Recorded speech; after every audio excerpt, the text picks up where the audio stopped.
Alam mo ba kung paano gumagana ang Bitcoin, yung digital na pera na laging pinag-uusapan, kung paano natin talaga masisigurong walang manloloko, walang makakapagbago ng mga transaksyon, at ligtas na ligtas ang pinaghirapan nating digital na pera, sa isang mundong puno ng teknolohiya at cybercrime?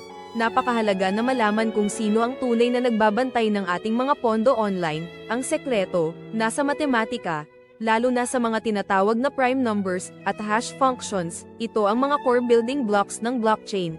Ang teknolohiya sa likod ng Bitcoin, imagine mo, parang mga super security guard sila na gumagamit ng napakakomplikadong math para tiyaking ang bawat pirma mo sa digital na transaksyon ay napaka-unique at imposible gayahin. Ang galing, di ba? Dahil sa mga henyong ito sa matematika, siguradong sigurado na ang anumang transaksyon na naitala sa blockchain ay mananatiling permanenteng nakasulat, at hindi na kailanman mababago o madadaya. Kaya pala napakalakas at napaka-secure ng Bitcoin. Ang lahat ng ito ay posible dahil sa kapangyarihan ng puro at matalinong matematika. Isipin mo, ang simple lang na prime number, pwedeng magbigay ng kaligtasan sa pera mo.